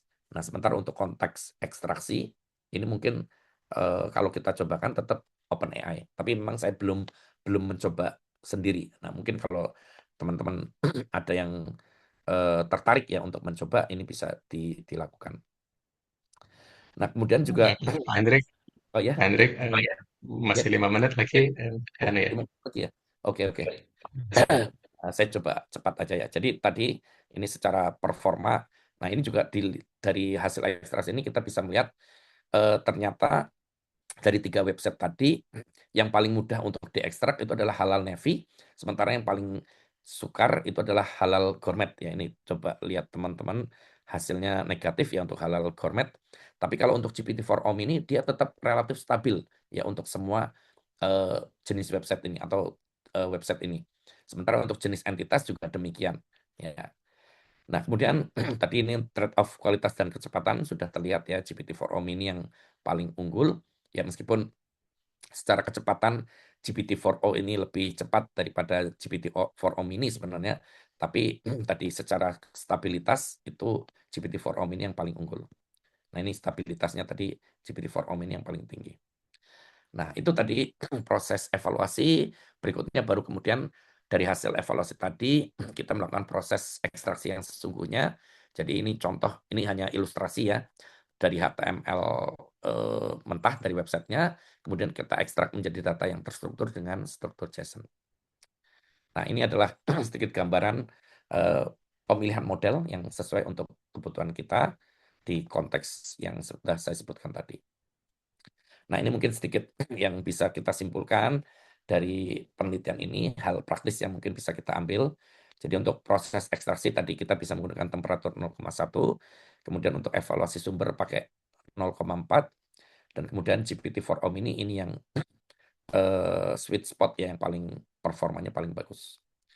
Dan terakhir mungkin ini kita juga bisa memanfaatkan apa yang seperti yang saya lakukan, tidak hanya untuk domain pariwisata halal, tapi juga bisa untuk domain-domain yang lain. Oke, kemudian ini tadi ada beberapa keterbatasan penelitian dan arah penelitian selanjutnya. Mungkin nanti juga teman-teman bisa kembangkan kalau tertarik untuk melakukan penelitian, entah nanti untuk yang skripsi atau untuk yang tesis atau disertasi dan seterusnya. Ini juga bisa mencoba ya mengembangkan dari penelitian ini. Oke, ini adalah beberapa referensi utama. Baik, ini slide terakhir. Demikian yang bisa saya sampaikan. Mohon maaf tadi mungkin agak terlalu panjang di depan ya, tapi mungkin kita bisa lanjutkan di sesi diskusi. Oke, berikutnya saya kembalikan ke Pak Khalid ya sebagai moderator. Assalamualaikum warahmatullahi wabarakatuh. Waalaikumsalam warahmatullahi wabarakatuh. Terima kasih sekali Pak Hendrik. Menarik, menarik. Memanfaatkan LLM untuk mulai dari selection tadi ya. Selection website yang akan dipilih, kemudian eligibilitas website, data yang diambil terkait dengan isu e-tourism atau informasi halal tourism. Studi kasusnya tadi di Jepang. Kemudian tadi di bagian akhir, mari juga terkait dengan perbandingan LLM ketika melakukan penilaian terhadap website-website terpilih.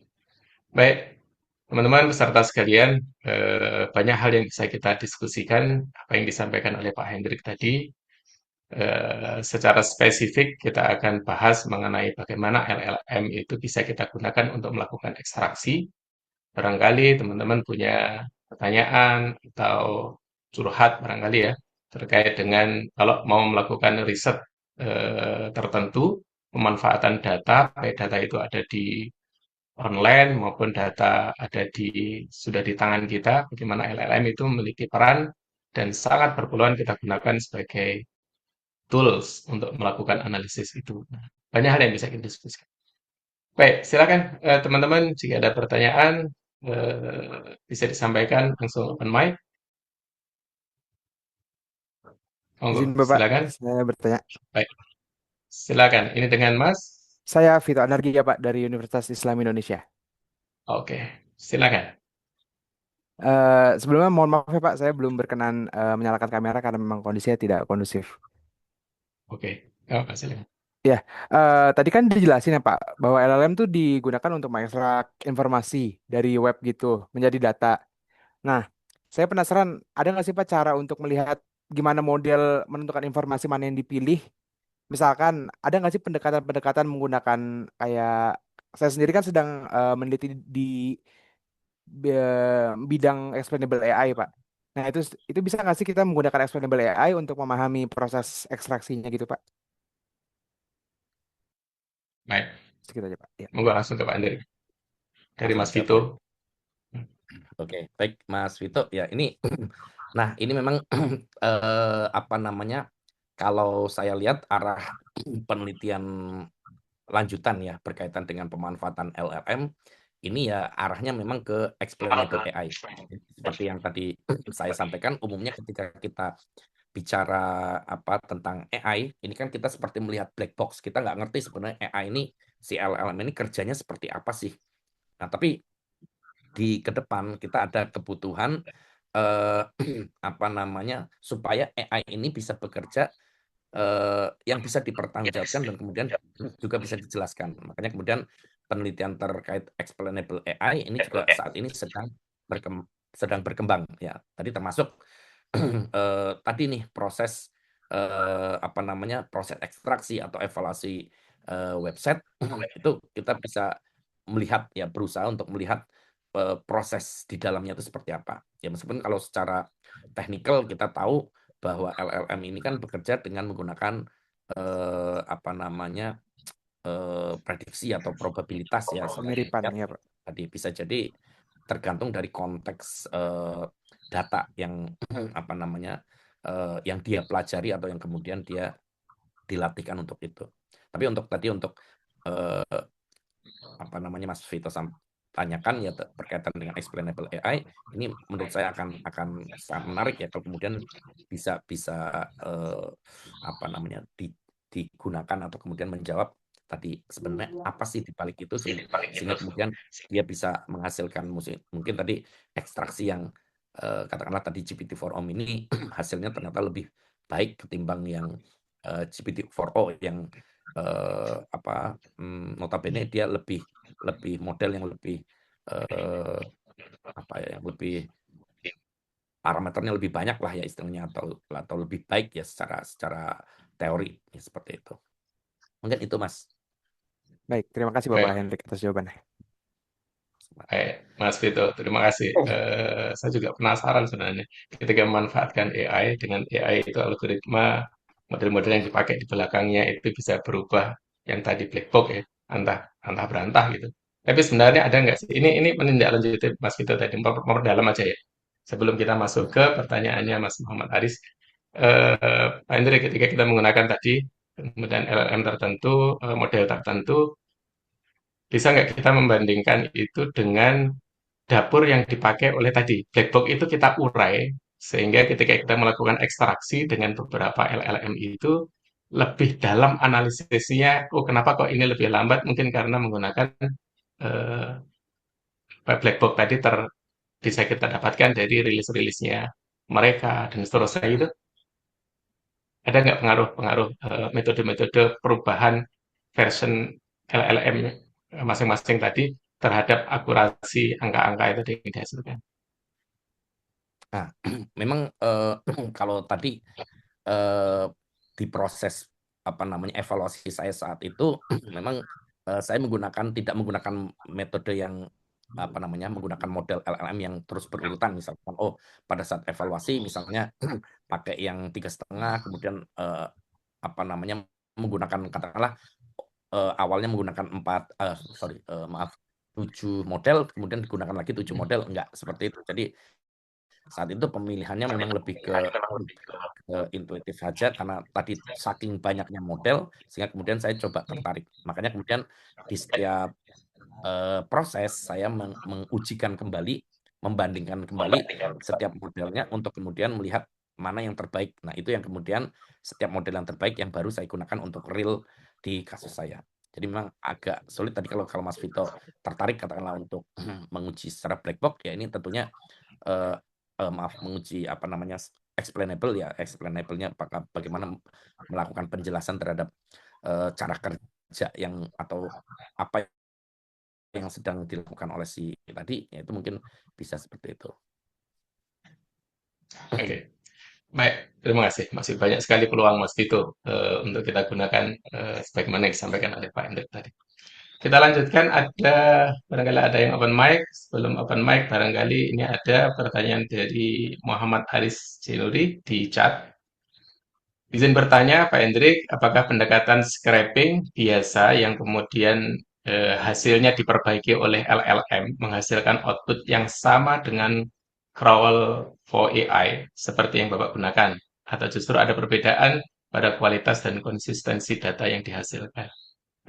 Monggo, Pak. Oke, Mas Aris, mungkin saya konfirmasi. Ini yang dimaksud dengan pendekatan scraping yang biasa itu konteksnya yang rule based ya, Mas Aris? Iya, Pak. Scraping Oh, biasa. yang biasa pakai Mungkin. rule based tadi ya, regex dan lain sebagainya. Oke, kalau saya boleh jujur ya, karena saya sendiri melakukan ya. Kalau boleh jujur, pendekatan yang berbasis rule based ini lebih akurat ya, lebih akurat karena tadi lebih akurat hasilnya daripada kalau kita pakai LLM. Ini kalau jujur ya. Karena apa? Karena tadi kita sudah tahu dengan jelas tag-tag mana dari data yang akan kita ekstrak. Jadi misalkan tadi konteksnya adalah apa, misalkan saya mau nama, alamat, kemudian jenis makanannya dan lain sebagainya, itu saya sudah mempelajari dulu struktur websitenya, lihat tag HTML-nya. Nah, kemudian elemen-elemen HTML apa yang kemudian akan saya ambil. Nah, itu dengan menggunakan rule based. Nah, makanya kemudian hasilnya itu karena lebih akurat, makanya kemudian tadi seperti saya jelaskan, saya menggunakan model atau teknik ini sebagai untuk mendapatkan ground truth-nya. Karena memang saya waktu itu belum punya ground truth untuk menguji dengan model LLM tadi. Nah, mungkin kalau di konteks yang berbeda ataupun mungkin di domain yang berbeda, biasanya sudah ada dataset standar yang bisa kita pakai, ya mesti seperti ada di Kaggle dan sebagainya, itu bisa kita pakai untuk sebagai ground truth-nya yang memang sudah banyak teruji.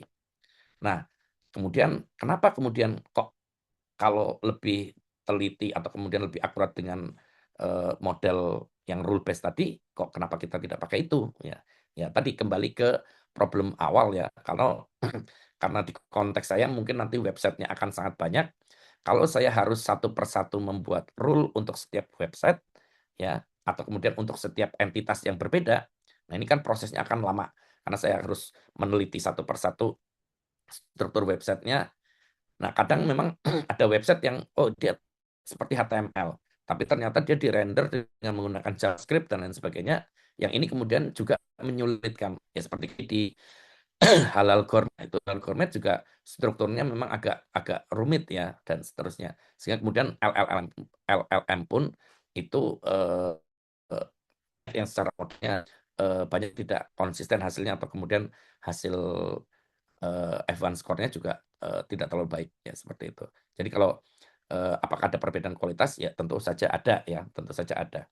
Tapi karena di sini konteksnya kita membutuhkan bahwa kita ingin pendekatan yang hasilnya cukup bagus ya, tapi tidak terlalu jelek-jelek amat, tapi bisa untuk konteks yang sifatnya scalable, yang istilah bisa untuk apa namanya sumber yang banyak, data yang banyak dan sebagainya.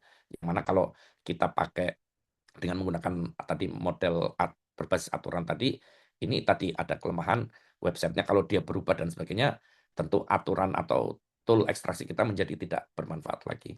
Dan seperti itu, Mas. Terima kasih, Pak. Baik. Baik, terima kasih Mas Muhammad Aris. Selamat hari. Eh, Persoalannya kalau eskalasinya di scale-nya lebih lebih banyak ya, artinya website yang dicek, crawling, sumber yang dicek dan seterusnya, memang agak sulit tadi struktur. Saya bayangin, oh ya web strukturnya berarti satu persatu kita harus cek dulu dan itu memakan waktu yang sangat. Oke, menarik. Ini peluangnya menjadi banyak. Saya itu ngebayang disampaikan oleh Pak Hendrik tadi menjadi banyak peluang beberapa data yang saya punya dan barangkali juga beberapa data yang teman-teman punya. Terima kasih Pak Hendrik. Mas, kita ada satu pertanyaan ini dari Mbak Maya Cendana di chat.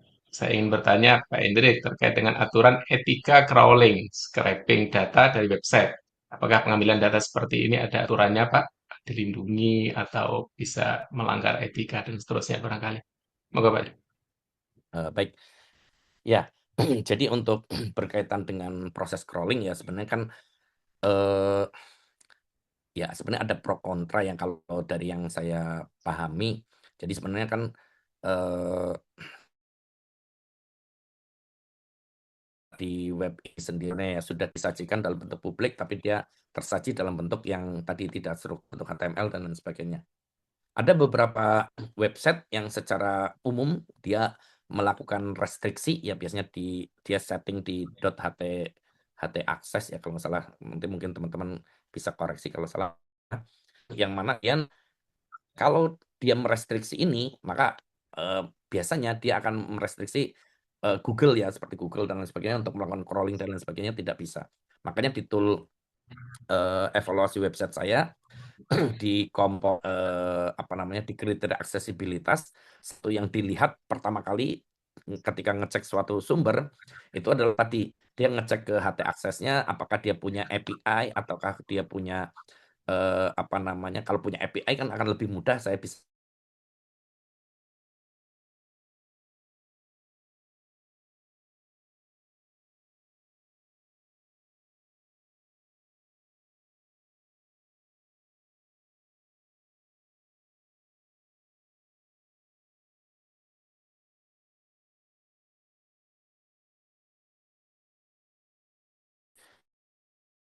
itu kan data orang ya. Dia melakukan di website tadi ya secara terus-menerus, tapi kita beri jeda ya, jangan sampai kemudian di website tadi, tapi kita beri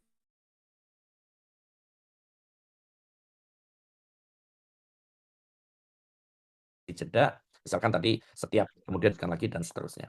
Karena memang ini terjadi ya ketika saya mencoba tidak menggunakan model seperti itu. Awal-awal saya coba, saya tembak terus itu ya, seperti contohnya karena Halal Navy yang paling gampang saya pernah coba. Nah, tapi ternyata pada satu kondisi ya katakanlah setelah 1 jam tool ekstraksi saya tidak bekerja. Setelah saya telusuri ternyata IP saya keblok ya, keblok oleh si Halal Navy ini. Jadi diblok karena mungkin tadi membebani, jadi diblok. Saya coba kemudian pakai VPN dan lain sebagainya ya berhasil. Tapi kemudian setelah ya saya mempelajari proses scraping ini ya tadi banyak yang menyarankan etikanya tadi kita menggunakan scheduling ya, kita gunakan jeda dan sebagainya. Mungkin seperti itu, Mbak Maya. Baik, terima kasih Pak Hendrik. Mbak Maya, Iya, cukup? cukup. Terima kasih, Pak. Tadi menarik sekali sih. Jadi saya nangkepnya kayak misalkan, oke, saya di accessibility, saya cek dulu. Hmm. Oke, Putus ya. baik. Hilang Itu. suaranya Mbak Karena kan Maya. memang tidak ada apa sih, nggak ada Betul. ketentuan bahwa ini apa sih copyright gitu ya, Pak ya. Oke. Eh, memang Pak Hendrik, saya sedikit melanjutkan Mbak Maya ya. Ya, kasih, Pak. Karena ini mengganggu ya. Kalau kita itu scraping ke website tertentu dan itu terus menerus, yang melakukan bisa jadi bukan cuma kita, yang melakukan bisa jadi juga orang lain. Artinya kan aktivitas ini sadar atau tidak sadar mengganggu layanan di website itu, kaitannya dengan bandwidth dan seterusnya tadi. Jarang ya kita lihat di website itu scraper-scraper itu tidak diperkenankan atau apa dan seterusnya enggak ya. Tadi kan Pak Hendrik, setelah saya coba-coba setelah 1 jam ternyata begini, habis itu diblok ternyata. Tapi dari pihak pemberi layanan sendiri, memang jarang ya memberikan info-info terkait dengan itu. Atau ini juga Tidak tahu secara sama tahu aja. eksplisit. Enggak, tidak secara eksplisit karena kan yang kerja sebagai scraper ini kan mesin. Nah, Iya, biasanya scraper itu akan ngecek ke websitenya. Nah, biasanya dia akan ngecek kalau di website itu ada .ht akses dan kemudian ada restriksi untuk crawling, dia tidak bisa crawling ya. Istilahnya kalau kita yang Oke. beretika, kalau di situ dia memang websitenya sudah membatasi, saya tidak boleh di crawl nih, ya dia akan stop ya, dalam artian kita tidak akan lanjut. Nah, dan biasanya juga dia Oke. ya, membatasi ya untuk proses ekstraksinya tadi. Jadi memang tidak secara eksplisit Baik. dicantum. Website saya nggak boleh di-crawl seperti itu. Karena kalau sama sekali nggak boleh di-crawling, nanti dia juga akan rugi kan, karena seperti Google dan sebagainya kan cara kerjanya crawling ya untuk kemudian melakukan pemeringkatan seperti itu. Iya, iya betul. Baik, terima kasih Pak Hendrik. Teman-teman sekalian, sayang sekali, menarik sekali, banyak hal yang bisa kita explore. Sayang sekali waktu kita terbatas. Saya dibatasi tadi sama MC sampai dengan Q&A-nya sampai wah ini sudah 36, tembus 1 menit. Baik, teman-teman sekalian, saya berusaha untuk tidak menyimpulkan karena menyimpulkan itu justru akan menyempitkan banyaknya informasi yang disampaikan oleh Pak Hendrik tadi. Secara prinsip, riset, ekstraksi data dari website, apalagi dari sumber-sumber yang skill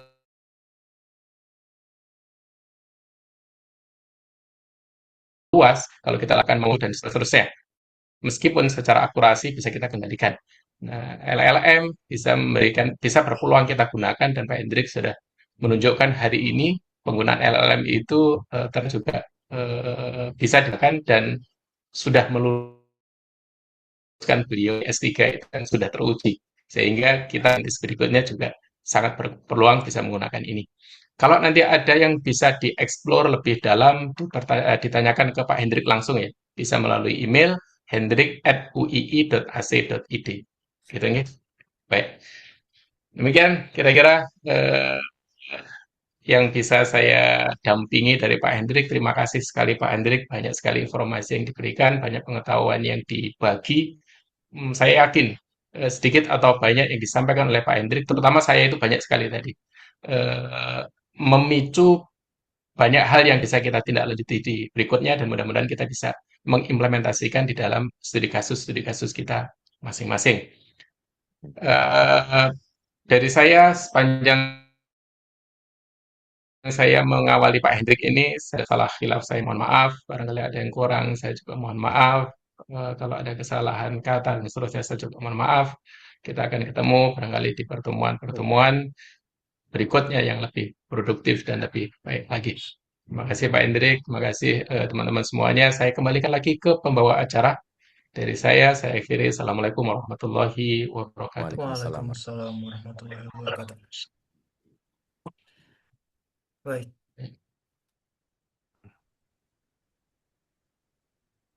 Kami sampaikan terima kasih kepada Dr. Hendrik STMN atas materi yang sangat berwawasan dan mendalam, dan Bapak Khalid Haryono STMkom yang telah membantu acara utama kita sore hari ini. Alhamdulillah, kita telah memasuki akhir dari sesi diskusi dan tanya jawab. Kami sangat mengapresiasi semangat serta berbagai pertanyaan yang telah diajukan oleh para hadirin sekalian. Besar harapan kami, dialog hari ini dapat memberikan wawasan baru dan memperluas cakrawala pemahaman kita semua. Amin.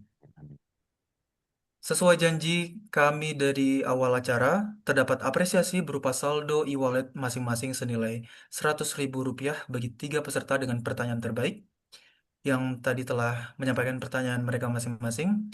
Baik, tanpa menunda lagi, inilah daftar nama pemenang yang beruntung mendapatkan door prize pada sesi kali ini. Yang pertama ada Vito Anargia, mahasiswa Universitas Islam Indonesia.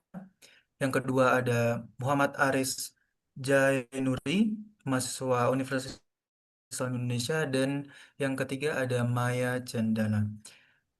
Kami ucapkan selamat sekali lagi kepada para pemenang. Silakan segera menghubungi panitia lewat pribadi di Zoom untuk mengkonfirmasi hadiah. Baik, tak terasa, kita sudah berada di penghujung acara Pesantren Sains Data 2026 sesi keempat ini. Terima kasih sekali lagi kepada Dr. Hendrik atas ilmunya, Bapak Khalid atas bimbingan diskusinya, serta seluruh peserta yang sangat antusias hingga akhir. Sebelum berpisah, mari kita lakukan sesi dokumen. Mohon kesediaan para hadirin untuk menyalakan kamera sejenak agar momen ini dapat kita abadikan.